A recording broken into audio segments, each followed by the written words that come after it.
Israel और Hamas के बीच पिछले कुछ दिनों से वॉर चल रही है जो ख़त्म होने का नाम ही नहीं ले रही है। इस लड़ाई को जीतने के लिए दोनों ही देश लगातार एक दूसरे पर हमला कर रहे हैं और इसराइल जहां अपने पैसों के दम पर दुनिया के बेस्ट वेपन यूज़ कर रहा है, वहीं वह हमास के एक हथियार का सामना नहीं कर पा रहा है जिसे हमास ने स्टील पाइप को यूज़ करके बनाया है। और आज हम इस वॉर में यूज हो रहे कुछ ऐसे हथियारों के बारे में बताने जा रहे हैं जो न्यूक्लियर बॉम्ब से भी ज़्यादा खतरनाक है। Number 10, Carlo submachine gun.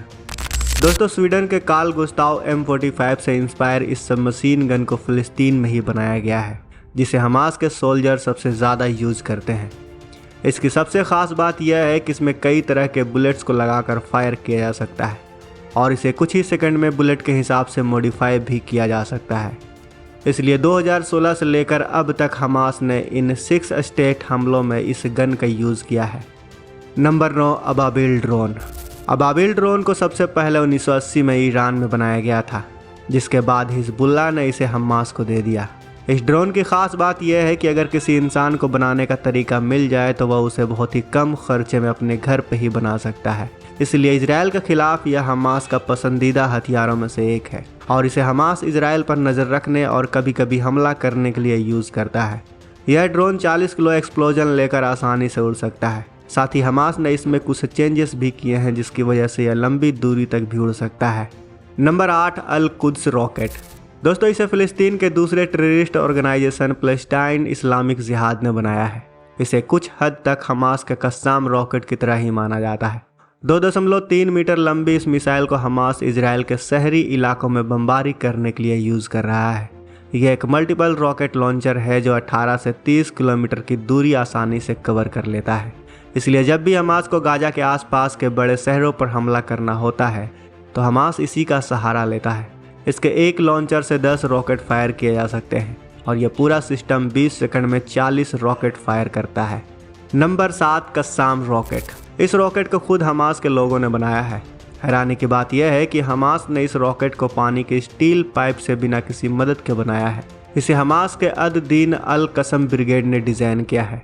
Hamas ने इसके टोटल 4 वेरिएंट बनाए हैं और सभी को स्टील पाइप से काट कर बनाया गया है, जिसकी वजह से ये बहुत ही हल्के होते हैं और 2 लोग मिलकर आसानी से कहीं भी इसे लेकर जा सकते हैं। इसका सबसे पहला वेरिएंट 35 किलो का और 180 सेंटीमीटर लंबा है। यह 1.5 किलोमीटर तक फायर आसानी से कर सकता है।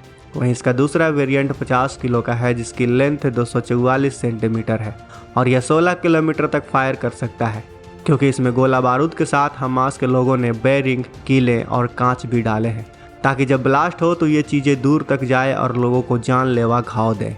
Number 6, Yassin RPG। Yassin RPG को हमास के सबसे बेहतरीन हथियारों में से एक माना जाता है, जिसे हमास 2004 से यूज़ करता आ रहा है। यह एक ऐसी देसी anti tank rocket propelled grenade है जिसे हमास ने खुद सेकेंड इंतिफादा के वक्त बनाया था। तब इसने इजराइल के कई टैंकों को निशाना लगाया था। इसका वजन सिर्फ 7 किलो का है। साथ ही इसे फायर करना भी काफ़ी आसान है। इसमें 2 तरह के ग्रेनेड को लगाकर फायर किया जा सकता है।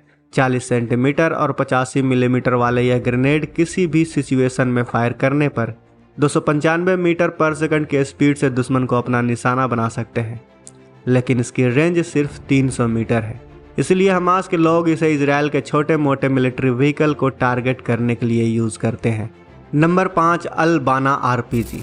दोस्तों, यह एक रॉकेट लॉन्चर है जिसे कंधे पर रखकर चलाया जाता है। इसे चलाने के लिए ज़्यादातर 2 लोगों की ज़रूरत होती है। इसे गाजा में रफा शहर की सुरंगों के जरिए लाया जाता है या फिर वहीं बनाया जाता है। इसका एक और वेरिएंट है जिसका नाम है अल बेटर RPG। इन दोनों ही हथियारों का यूज हमास टैंक, हेलीकॉप्टर और मिलिट्री व्हीकल को उड़ाने के लिए करता है। नंबर 4, फोनकर एंटी टैंक गाइडेड मिसाइल। 1970 में बनाए गए इस एंटी टैंक गाइडेड मिसाइल को कंधे पर रखकर चलाया जाता है, लेकिन इसे ज़्यादातर ट्राइपोड टैंक या फिर BMP व्हीकल में लगाकर चलाया जाता है। इसकी मिसाइल का वजन 14 किलो का होता है और इसका लॉन्चिंग पोस्ट 22 किलो का है। इसमें 45 इंच लंबी मिसाइल डाली जाती है। इसकी रेंज 70 मीटर से लेकर 4 किलोमीटर तक है और यह दुश्मन की तरफ 208 मीटर पर सेकंड की स्पीड से बढ़ता है। इसे हमास और इजराइल के अलावा दुनिया के 20 देश यूज़ करते हैं। Number 3, iron beam. Iron beam का यूज़ इजराइल सालों से करता आ रहा है। इसे ज़्यादातर उन इलाकों में लगाया जाता है जहां आसमान से हमला होने का खतरा सबसे ज़्यादा रहता है। इसे तब यूज़ किया जाता है जब वार की सिचुएशन हो या फिर वार चल रही हो। यह iron beam laser point defence system है जो दूर से दुश्मन के ड्रोन्स, रॉकेट, मिसाइल और मोटार को पहचान कर आसमान में ही ख़त्म कर देता है। इस डिफेंस सिस्टम की रेंज 10 किलोमीटर तक होती है। इसकी खास बात यह है कि इसमें कोई गोले या फिर रॉकेट नहीं होते, बल्कि ड्रोन रॉकेट को गिराने के लिए हाई पावर लेज़र बीम का सहारा लेता है। नंबर 2, आयरन डोम।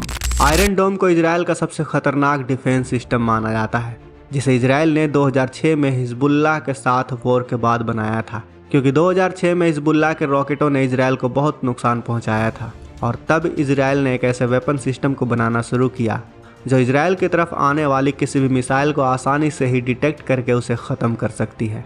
इसके बाद इजराइल को 5 साल की मेहनत के बाद इसे बनाने में कामयाबी मिल गई और आयरन डोम इतना सटीक है कि यह इजराइल की तरफ आने वाले 100 में से 90 मिसाइल को हवा में ही ख़त्म कर देती है। पहले आयरन डोम की रेंज सिर्फ 150 किलोमीटर थी, लेकिन अब यह 250 किलोमीटर के इलाके को कवर करती है। नंबर 1, फॉस्फोरस बम। दोस्तों, इसे लेकर अभी तक कोई स्ट्रॉन्ग एविडेंस तो नहीं है, लेकिन इजराइल पर कई बार यह आरोप लग चुके हैं कि वह अपने दुश्मनों को ख़त्म करने के लिए फॉस्फोरस बम का यूज़ कर रहा है। कहा जाता है कि यह बम इतना ख़तरनाक है कि जिस जगह पर यह ब्लास्ट होता है वहाँ 800 डिग्री सेल्सियस का तापमान पैदा हो जाता है, जिसकी वजह से जो भी इसके कांटेक्ट में आता है वह कुछ सेकंड में ही ख़त्म हो जाता है, क्योंकि यह एटमॉस्फेयर में ऑक्सीजन को इतना ख़त्म कर देता है कि यह लोगों की आंखें और स्किन को अपने आप जलाने लग जाता है, जिससे लोगों की दर्दनाक मौत हो जाती है। तो दोस्तों, ये थे इजराइल और हमास के युद्ध में इस्तेमाल होने वाले कुछ वेपन सिस्टम। आज के इस वीडियो में बस इतना ही। वीडियो में दी गई जानकारी अच्छी लगी हो तो इस वीडियो को लाइक करें, शेयर करें, और अगर आपने अभी तक इस चैनल को सब्सक्राइब नहीं किया है तो इस चैनल को सब्सक्राइब जरूर करें। मिलते हैं अगले वीडियो में। जय हिंद।